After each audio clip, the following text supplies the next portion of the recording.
Hello students. जैसा कि हम सब विदित हैं कि सेमेस्टर 2022-23 का जो इवेंट सेमेस्टर है वो प्रारंभ हो चुका है और सभी जगह कक्षाएं भी प्रारंभ हो गई हैं। और इस सेमेस्टर में फाइनल ईयर इलेक्ट्रॉनिक्स में माइक्रो प्रोसेसर सब्जेक्ट है। तो आपकी फिजिकल क्लासेस तो चली रही हैं, उसके पैरेलली मुझे दिमाग में लगा कि मुझे आपको ऑनलाइन क्लासेस के माध्यम से भी इस सब्जेक्ट के बारे में कुछ बताना चाहिए। तो अपने एक्सपीरियंस को ध्यान में रखते हुए मैंने टारगेट किया है कि इस बार माइक्रो प्रोसेसर का जो ऑनलाइन क्लासेस का मोड है वो मैं संचालित करूंगा और आपके फीडबैक इसमें एक्सपेक्टेड रहेगा। आपको जहां लगता है कि कहीं कोई कॉम्प्लेक्सिटी है और जहां मैं उसको क्लैरिफाई नहीं कर पा रहा हूं तो आप मुझे ज़रूर बताएं। I will try to improve. तो वर्ड है माइक्रो प्रोसेसर। तो अगर मैं टेक्निकल टर्म में चलूं तो micro means smaller in size और processor means a device which is capable of processing a data in a controlled manner. अब यहाँ पे एक नया टर्म फिर आ गया है, प्रोसेस। प्रोसेस को जब हम डिफाइन करते हैं तो हम कहते हैं कि it is a set of actions performed on any raw material to place it in most useful state. Process वो प्रक्रिया है जिसमें हम तमाम या कई सेट ऑफ एक्शंस करते हैं किसी भी रॉ मटेरियल पे, उसको उसकी सबसे उन्नत दशा में पहुंचाने के लिए। इसका एक मोटा एग्जांपल हम दे दें कि लोहे पर हम बहुत सारे ट्रीटमेंट जब करते हैं तो वही पिलर बन जाता, वही अलमीरा बन जाती है, वही बुक सेल्फ बन जाती है, वही टेबल बन जाती है, जबकि बेसिक रॉ मटेरियल उसका आयरन ही है। तो टॉपिक की शुरुआत करते हैं और सबसे पहले डिफाइन करते हैं कि what is a micro processor. A microprocessor is a multi-purpose programmable device that accepts binary data as input, processes that data as per instructions stored in memory and send it to a readout device। तो यहाँ पर दो term बहुत important हैं जो हमने अपने definition में यूज़ किए हैं। एक तो है मल्टीपर्पज़ और दूसरा है प्रोग्रामेबल। मल्टीपर्पज़ का मतलब क्या हुआ? अगर मैं किसी एक डिवाइस को एक से ज़्यादा पर्पज़ के लिए यूज़ करता हूँ, एक से ज़्यादा पर्पज़ को करने के लिए यूज़ करता हूँ, तो वो मल्टीपर्पज़ हो गई। Means a device capable of serving more than one purpose. और दूसरा वर्ड है प्रोग्रामेबल। प्रोग्रामेबल का मतलब क्या हुआ कि अगर मैं डिवाइस की पेरीफेरी में या उसकी कैपेसिटी में अगर कोई काम कराना चाहता हूँ तो उसको मैं करा सकता हूँ।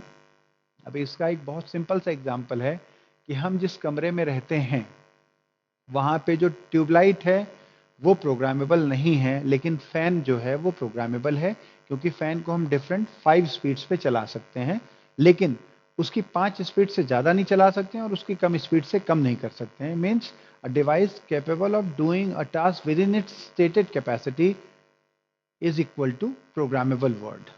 तो इस बात का ध्यान रखना है कि व्हाट इज प्रोग्रामेबल मीन्स जो डिवाइस की कैपेसिटी है उसकी सीमा में हम उसको अगर वेरी कर सकते हैं तो वो प्रोग्रामेबल वर्ड आता है। अब एक प्रोग्रामेबल मशीन को अगर मैं कहूँ तो उसमें एक माइक्रो प्रोसेसर होगा। अगर माइक्रो प्रोसेसर है तो इंस्ट्रक्शंस को रखने के लिए, डेटा को हैंडल करने के लिए मेमोरी होगी, डेटा इनपुट करने के लिए इनपुट डिवाइस होगी और डाटा आउट डिस्प्ले करने के लिए या रिकॉर्ड कीपिंग के लिए आउटपुट डिवाइस होगी। अब ये जितने भी फिजिकल पार्ट्स हैं दे फॉर्म हार्डवेयर, और जो इनसे कम्युनिकेट करता है पाथ या जिस माध्यम से ये आपस में एक दूसरे से कम्युनिकेट करते हैं उसको हम सॉफ्टवेयर कहते हैं। ये वो चीज़ें हैं जिससे आप काफ़ी हद तक फैमिलियर हैं, लेकिन फिर भी इसका एक ब्रशअप होना ज़रूरी है। अब एक बहुत बेसिक चीज़ सबको समझ कर चलनी है कि whether it is a micro processor और अ कंप्यूटर, ये दे डील्स इन बाइनरी इंफॉर्मेशंस। वो बाइनरी नंबर सिस्टम पे ही डील करते हैं। तो टेक्निकल टर्म में सबसे बेसिक यूनिट है बाइनरी नंबर सिस्टम की, वो है बिट, जिसको हम बाइनरी डिजिट करते हैं कहते हैं। इसकी वैल्यू 0 या 1 हो सकती है। उसके बाद आता है निबल जो कि कॉम्बिनेशन ऑफ 4 बिट्स है। उसके बाद बाइट है जो 2 निबल्स का कॉम्बिनेशन है या 8 बिट्स है। और इसके साथ ही एक नया वर्ड आता है जिसको हम वर्ड लेंथ कहते हैं किसी भी माइक्रो प्रोसेसर या कंप्यूटर के संदर्भ में। तो माइक्रो प्रोसेसर की जो वर्ड लेंथ होती है वो ये बताती है कि कोई भी माइक्रो प्रोसेसर या कंप्यूटर कितने बिट का डेटा एक साथ समझ सकता है या एक साथ उस पर काम कर सकता है। तो ये हमारे पास स्टार्टिंग जब हम माइक्रो प्रोसेसर की शुरुआत हुई थी तो 4 बिट माइक्रो प्रोसेसर बने थे। 8 बिट 8085 माइक्रो प्रोसेसर है जिसको हम पढ़ने वाले हैं। 8086 16 बिट माइक्रो प्रोसेसर है। और आज के एरा में जो हम पेंटियम एरा में हैं तो हमारे पास जो अधिकतम कैपेसिटी है वर्ड लेंथ की वो है 64 बिट। अब यहाँ पर हमने माइक्रो प्रोसेसर को डिस्प्ले कर रखा है। आपके लेफ्ट हैंड साइड पे ब्लॉक डायग्राम है जो कि एक कंप्यूटर का है जिसको हमने जनरली हमेशा पढ़ा है, शुरू से पढ़ा है। और अब तो स्टडी लेवल इतना बढ़िया हो गया कि 4th या 5th के बच्चे भी इस बात को जानते हैं। आपके पास एक सेंट्रल प्रोसेसिंग यूनिट है जिसके अंदर अर्थमेटिक लॉजिक यूनिट और कंट्रोल यूनिट है, और उसके बाद ये सीपीयू कहलाती है। ये सीपीयू मेमोरी से जुड़ी है। चूंकि इनपुट से डेटा हम ले सकते हैं तो एरो वन डायरेक्शन है, और चूंकि आउटपुट को डेटा दे सकते हैं तो डायरेक्ट का जो सीपीयू से डेटा है वो आउटपुट को जा रहा है। उसी तरीके से अगर हम माइक्रो प्रोसेसर को यूज़ करके कोई भी कंप्यूटर बनाते हैं तो उसमें उसका जो ब्लॉक डायग्राम है वो आपके राइट हैंड साइड पे है। यहाँ पे हमने सीपीयू के रूप में एक माइक्रोप्रोसेसर को यूज़ किया है जिसमें अर्थमेटिकल लॉजिकल यूनिट और कंट्रोल यूनिट दोनों इनबिल्ट हैं, और चूंकि ये स्मॉलर साइज़ की है, पोर्टेबल है, दूसरी जगह जगह ले जाकर इस पर हम काम कर सकते हैं, इसीलिए इसको हम माइक्रो प्रोसेसिंग यूनिट या माइक्रो प्रोसेसर के नाम से जानते हैं। अब ये सब चीज़ें पॉसिबल क्यों हुई, कहाँ से ऐसी चीज़ें आई कि हम माइक्रो प्रोसेसर एरा में आ पाए, और आज टेक्नोलॉजी के तरफ में हमारे पास एक मोबाइल है जिस पे हमें बहुत सारा डेटा, चाहे ईमेल हो, चाहे फ़ोन हो, फ़ोन करना हो, चाहे आपके ऑडियो सिस्टम म्यूज़िक सुनना हो, चाहे पिक्चर्स रखनी हो, चाहे आपके बहुत सारे काम करने हैं, वो सब कार्य काम हम यहाँ पर लगातार कर रहे हैं। और इसका क्रेडिट सबसे पहले जाता है आपके सेमीकंडक्टर टेक्नोलॉजी को।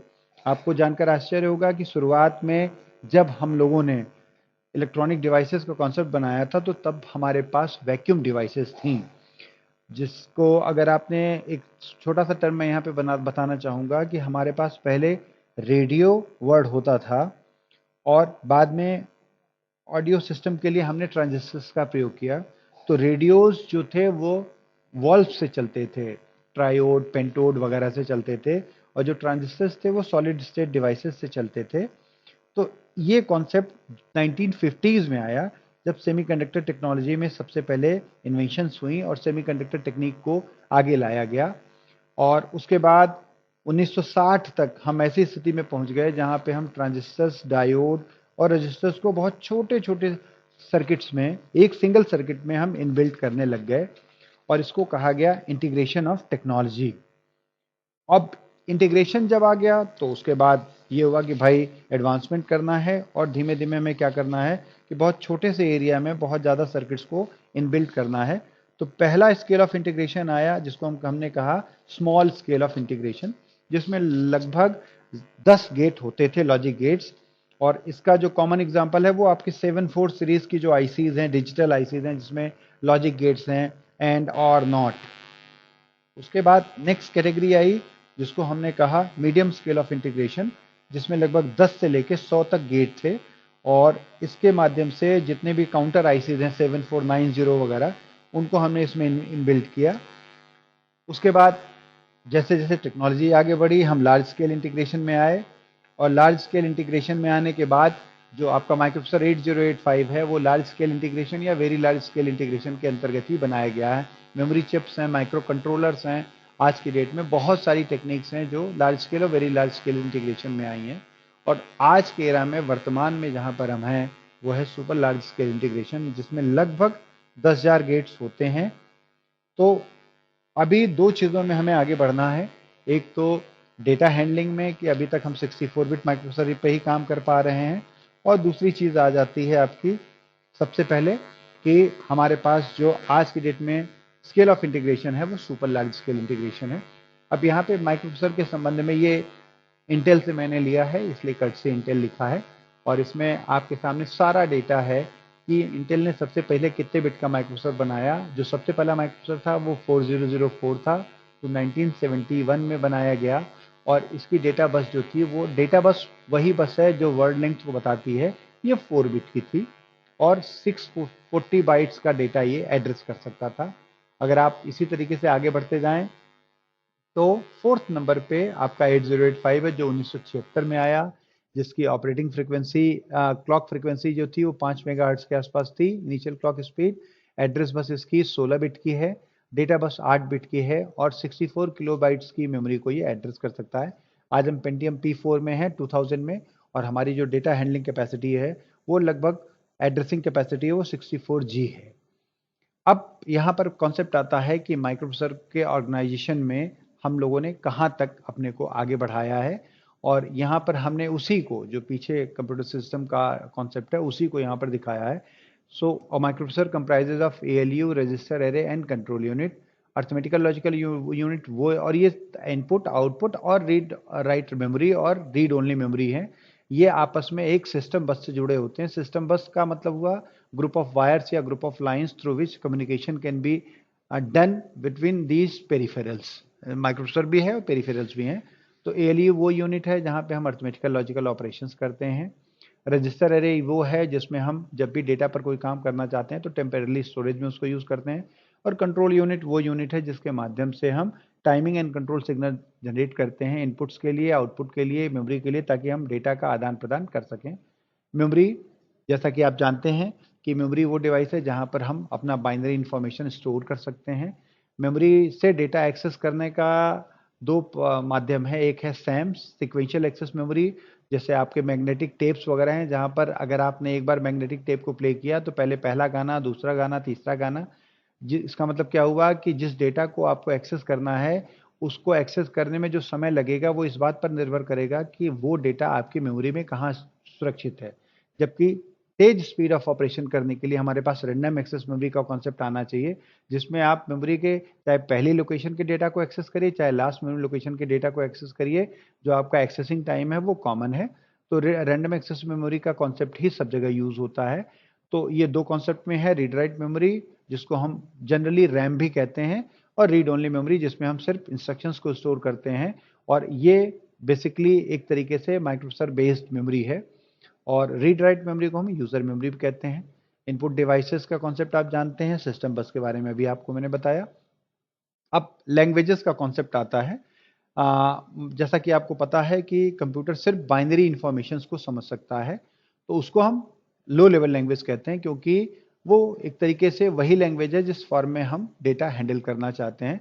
तो मशीन लैंग्वेज वो लैंग्वेज है जिससे, जिस मशीन पे हम ऑपरेट कर रहे हैं, जिस भाषा में वो मशीन समझती है, उसी भाषा को हम मशीन लैंग्वेज कहते हैं।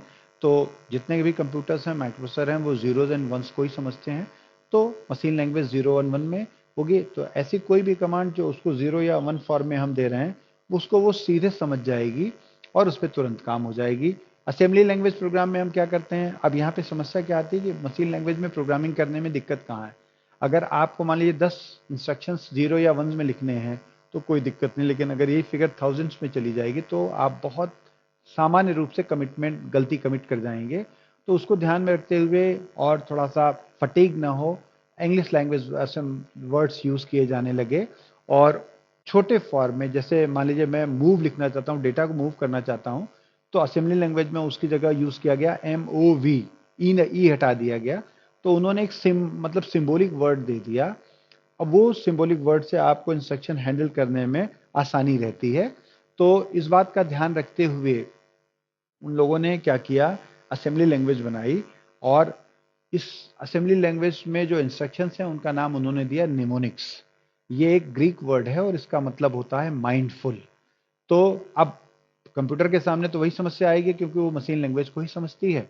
तो आपको इस इंग्लिश लाइक वर्ड को बाइनरी फॉर्म में फिर से कन्वर्ट करना पड़ेगा, और ये काम हमारा असेंबलर करता है। और लो लेवल लैंग्वेज के साथ जो एडवांटेजेस हैं वो ये है कि ये इसमें स्पीड ऑफ ऑपरेशन बहुत तेज होता है और मेमोरी, प्रोग्राम लिखने में आपको कम मेमोरी स्पेस लगती है। लेकिन जो सबसे बड़ी ड्रॉबैक है वो ये है कि ये प्रोग्राम जो होंगे वो मशीन डिपेंडेंट होंगे।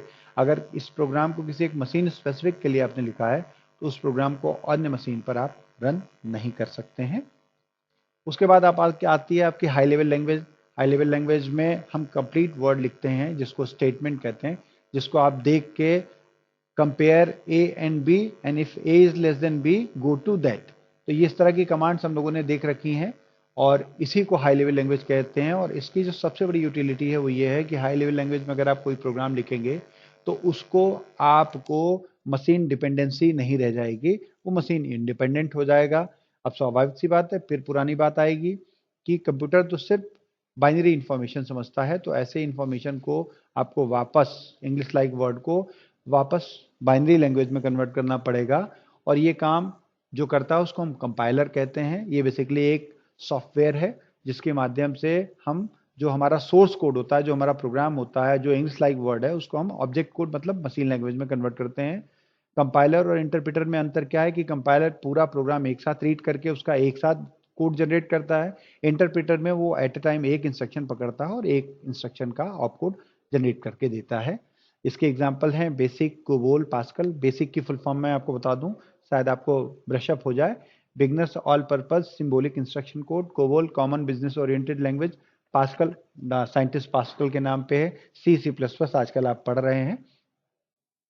अब जितनी चीज़ें हमने ऊपर पढ़ी हैं उसी को हमने समराइज करके उनकी डेफिनेशंस यहाँ पे आपके लिए इसलिए दे दी है ताकि आपको नोट्स वगैरह बनाने में आसानी हो और इसको पढ़ना भी आसान होगा। यहाँ पे दो चीज़ें मैं आपको ज़रूर बताना चाहूँगा।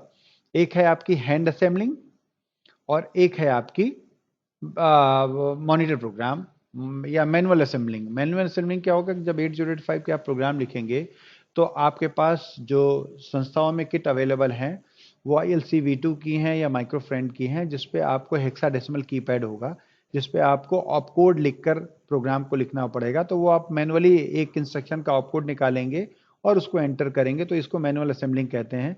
और मॉनिटर प्रोग्राम वो प्रोग्राम है जिसकी सहायता से हम हेक्साडेसिमल कीपैड की एंट्रीज को बाइनरी फॉर्म में कन्वर्ट करते हैं।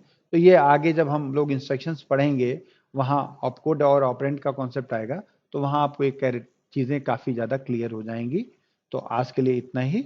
होपफुली आपको ये बातें समझ में आई होंगी। कोई भी क्वेरी होगी तो मैं अपना ईमेल आपको बता देता हूँ। Sandeep Bais, Sandeep SANDEEP Bais B for baby BAIS26 @gmail.com। उस पर अगर आप अपनी इंक्वायरी डाल देंगे तो मैं उसको एड्रेस करने की कोशिश करूंगा। Thank you.